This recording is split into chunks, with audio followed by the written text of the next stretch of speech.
Well, for more than a decade, police departments across the country, including some here on the Central Coast, have taken billions of dollars worth of equipment from the U.S. military. Now, for the first time, we're getting a look at exactly what items the Department of Defense has given out to the police. They include 2 grenade launchers obtained by the Santa Maria Police Department. This is an M79 launcher. It was made for military combat in Vietnam, and when the Department of Defense no longer needed it, they put it on a list of items available to any law enforcement agency who wanted it. The Santa Maria Police Department took 2.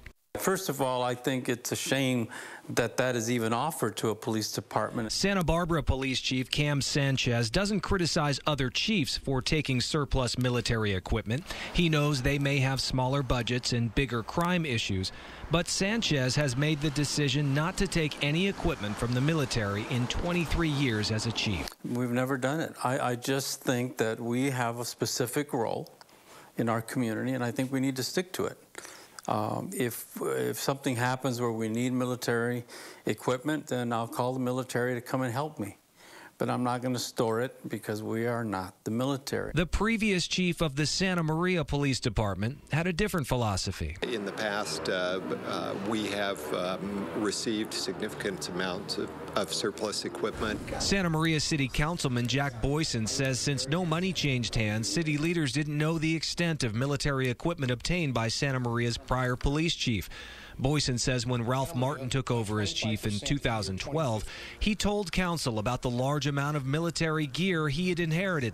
Commander Phil Hansen says he's unaware of Santa Maria PD acquiring any more military equipment in the 2 years he's been on the job working under Martin. If we have a need for it, we'll keep it and use it.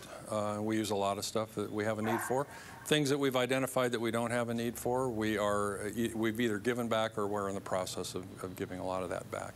Hansen says Santa Maria PD once had 9 military Humvees. They've returned all but 2 of them, with 1 now converted into an educational tool used for the DARE program. No, my position is it's not the equipment itself, it's how it's used. It's DRMO. Okay. You know, he says the 1033 program saves cities and counties money on equipment that includes more benign items like this truck full of office supplies, emergency preparedness kits, and first aid equipment, all provided free of charge by the Department of Defense. You'll hear figures thrown out there about the billions and billions of dollars in support, and that's true, but that doesn't necessarily equate to billions of dollars in weapons and armored vehicles. It's a broad spectrum program that really has a variety of benefits to it.